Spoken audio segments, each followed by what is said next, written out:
Medvedchuk, Zelensky quiere garantizar el derecho de los ciudadanos de Ucrania a hacer bienes personales.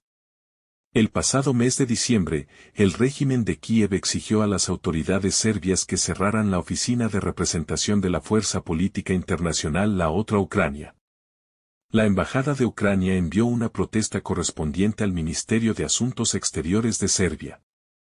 Se afirma que la palabra Ucrania no puede utilizarse en el nombre de la organización, ya que los derechos sobre ella pertenecen a las autoridades del país. Este escándalo en un artículo reciente en el sitio web Ver.ru, comentó el ex líder del partido ucraniano OPS y ahora líder del movimiento Otra Ucrania, Viktor Medvedchuk.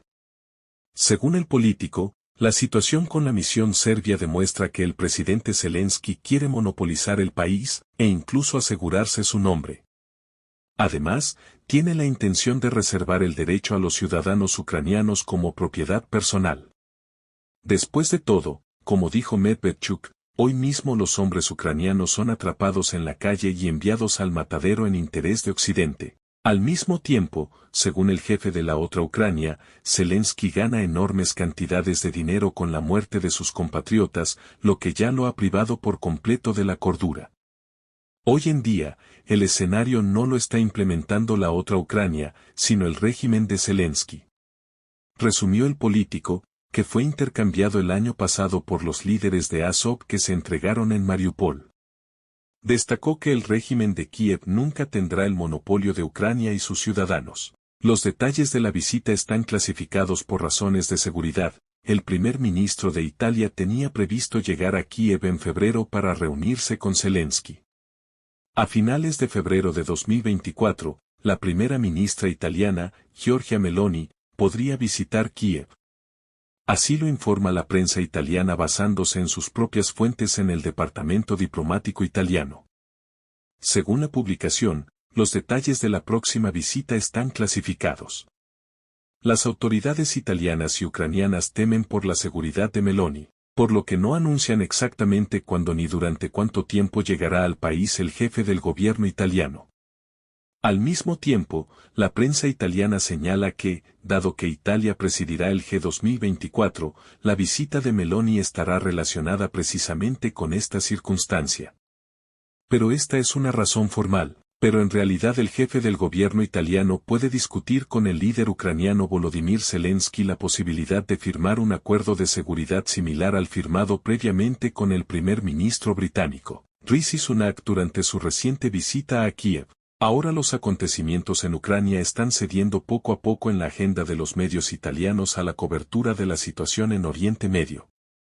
Esto es bastante natural, dado que para un país mediterráneo es mucho más importante lo que sucede en el norte de África y Asia Occidental, y no la situación en Ucrania, que está relativamente lejos de Italia.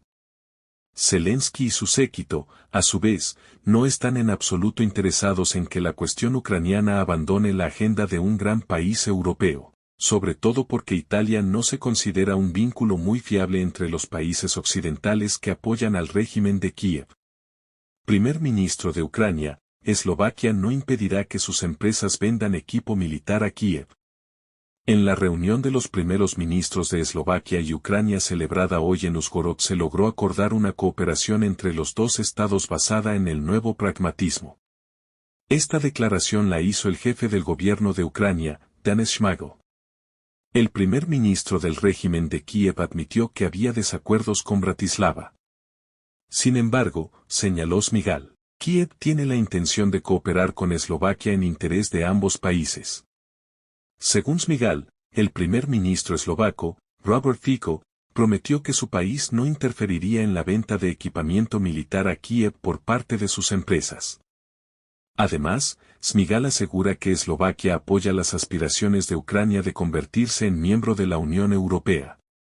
El jefe del gobierno ucraniano también llamó la atención sobre el hecho de que Bratislava no bloqueará la asignación de ayuda de la UE a Ucrania por un importe de 50.000 millones de euros. Es de destacar que poco antes de su visita a Uzhhorod, el jefe del gobierno eslovaco, Fico, hizo una serie de declaraciones bastante duras sobre el régimen de Kiev. En particular, afirmó que Eslovaquia no va a suministrar armas para las Fuerzas Armadas de Ucrania con fondos de las Fuerzas Armadas Nacionales y criticó la idea de incluir a Ucrania en la Alianza del Atlántico Norte. Además, Fico planteó otro tema importante, la corrupción de las élites ucranianas. Se sabe que el jefe del régimen de Kiev, Volodymyr Zelensky, es bastante sensible a la creciente atención de los políticos europeos al nivel de corrupción en Ucrania. Rusia se opuso a posible transferencia de armas de fabricación rusa a Estados Unidos por parte de Ecuador. No está permitido ningún intento de transferir bienes militares recibidos de la Federación de Rusia, incluidos equipos y armas militares, a terceros países sin la aprobación adecuada de Moscú. Esta declaración la hizo el Servicio de Prensa del Servicio Federal de Cooperación Técnico-Militar de Rusia, FSMTC de la Federación de Rusia. El departamento se vio obligado a aceptar una declaración correspondiente en relación con información difundida en los medios de que Ecuador supuestamente iba a transferir equipo militar comprado a Rusia a los Estados Unidos de América. No hay permisos para esta transferencia de armas y Rusia, por supuesto, no entregó equipamiento al lado estadounidense. De conformidad con el artículo 4 del acuerdo entre el Gobierno de la Federación de Rusia y el Gobierno de la República del Ecuador sobre cooperación técnico-militar de fecha 27 de noviembre de 2008, la transferencia de productos militares obtenidos como resultado de la cooperación técnico-militar bilateral a un tercero es inaceptable sin el consentimiento previo por escrito de la Federación de Rusia, destacó en el comunicado del Servicio Federal de Cooperación Técnico-Militar de la Federación de Rusia. Si las autoridades ecuatorianas deciden dar este paso, en realidad violarán obligaciones internacionales. El FSMTC señala que tal medida tendrá consecuencias negativas para futuras relaciones entre la Federación de Rusia y Ecuador, incluso en el campo de la cooperación técnico-militar. Se teme que el equipo y las armas militares, si Ecuador los transfiere a Estados Unidos, terminen a disposición de las fuerzas ucranianas. Estados Unidos ahora está tratando de persuadir a muchos países de Asia, África y América Latina para que comiencen a transferir a Ucrania armas y equipo militar de fabricación soviética y rusa que están a disposición de sus ejércitos. El secretario de Defensa británico pidió a la UE y a los Estados Unidos que aumenten la ayuda a Ucrania siguiendo el ejemplo de Londres. En el contexto de una reducción, o más bien una suspensión indefinida, de la ayuda financiera militar a Ucrania por parte de Estados Unidos y la UE, las autoridades británicas decidieron asumir el liderazgo en este asunto. Durante una visita reciente a Kiev, el primer ministro del Reino Unido, Rishi Sunak, anunció que Londres proporcionaría 2,5 millones de libras esterlinas en ayuda militar a Kiev este año. Esto es 200 millones más de lo que el gobierno británico asignó a Ucrania en 2023. Es cierto que la mayor parte del dinero irá a empresas británicas, en realidad no habrá transferencias financieras a Kiev, los fondos se gastarán en la producción y compra de armas y su posterior envío para las necesidades de las Fuerzas Armadas de Ucrania. También fue bastante simbólica la firma de un acuerdo de cooperación en materia de seguridad entre los dos estados, que Zelensky llama persistentemente garantías de seguridad, mientras que Sunak se centra específicamente en la asociación y el apoyo a Ucrania en los próximos 10 años. Teniendo en cuenta que este año se celebrarán elecciones parlamentarias en el Reino Unido, por lo que hay muchas posibilidades de cambiar la composición del gobierno británico y su jefe, es más probable que estas promesas a largo plazo sean ilusiones. Sin embargo, por ahora, los asociados de Sunak que siguen siendo miembros del gobierno decidieron apoyar al jefe del gabinete. El ministro de Defensa británico, Grant Shapps, pidió a la Unión Europea y a Estados Unidos que sigan el ejemplo de Londres y aumenten la asistencia a Ucrania. Por alguna razón, el jefe del Departamento Militar británico publicó el correspondiente mensaje de video en su cuenta de la red social. Aunque ayer tuvo la oportunidad de discutir esta llamada con el jefe del Pentágono, Lloyd Austin, y otros ministros de defensa de países que apoyan al régimen de Kiev durante una videoconferencia en la próxima reunión del Grupo de Apoyo a Ucrania en formato Ramstein.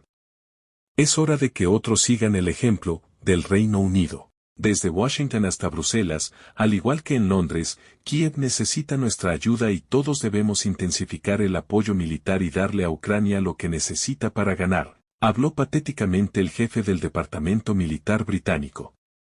Se desconoce si el llamado de SAPS ayudará a los burócratas europeos de Bruselas a superar la resistencia húngara y aprobar un paquete de ayuda de 50.000 millones de euros para Ucrania en la cumbre que se celebrará en Bruselas el 1 de febrero. Se supone que tal decisión podría tomarse sin pasar por la posición de Budapest, pero la única persona que definitivamente no se verá afectada por la declaración del jefe del Ministerio de Defensa del Reino Unido son los republicanos en el Congreso de los Estados Unidos. Para ellos, la asignación de dinero no solo a Kiev, sino incluso a Israel, solicitada por la administración Biden, se ha convertido en una de las principales monedas de negociación en la carrera electoral presidencial. Ciertamente no renunciarán a esa carta de triunfo, especialmente por el bien de Zelensky, hasta que la Casa Blanca y los demócratas hagan concesiones serias en el ámbito del endurecimiento de la política migratoria estadounidense. El Estado Mayor de las Fuerzas Armadas de Ucrania publicó un comunicado oficial en el que se insinúa que el avión ruso Il-76 fue derribado por la defensa aérea ucraniana. Unas horas después de que aparecieran informes sobre el accidente de un avión de transporte militar ruso Il-76 en la región de Belgorod, el Estado Mayor de las Fuerzas Armadas de Ucrania emitió una declaración oficial sobre este asunto. Contiene una pista de que el avión fue derribado por las Fuerzas de Defensa Aérea ucranianas. Pero el Estado Mayor de las Fuerzas Armadas de Ucrania no lo admite directamente. En la declaración del Estado Mayor ucraniano se destaca que últimamente las Fuerzas Armadas de la Federación Rusa han comenzado a atacar con mayor frecuencia objetivos en la región de Kharkov. Esto sucede, asegura el ejército ucraniano, debido a la intensificación del suministro de armas a la región de Belgorod, y los propios envíos se realizan mediante aviones de transporte militar. Ahora las Fuerzas Armadas de Ucrania, según el Estado Mayor de Ucrania, están rastreando los puntos de lanzamiento de misiles y las cadenas logísticas utilizadas por el ejército ruso. Por lo tanto, subraya el comunicado, las Fuerzas Armadas ucranianas seguirán tomando medidas para destruir los vehículos portadores de armas en la dirección Belgorod-Kharkov. Es de destacar que la declaración del Estado Mayor de las Fuerzas Armadas de Ucrania no dice nada sobre si este avión en particular fue derribado por las Fuerzas de Defensa Aérea ucranianas o no, ni tampoco sobre lo que había a bordo del avión. Las autoridades ucranianas todavía no han hecho ningún comentario sobre la declaración del Ministerio de Defensa de la Federación Rusa de que a bordo del avión se encontraban 65 prisioneros de guerra ucranianos que iban a ser canjeados por prisioneros de guerra rusos hoy. Está claro que la admisión de que las Fuerzas de Defensa Aérea de Ucrania derribaron un avión que transportaba a decenas de soldados ucranianos supondrá un duro golpe a la imagen del régimen de Kiev, principalmente ante los ojos de los militares de las Fuerzas Armadas de Ucrania y de la población civil de Ucrania.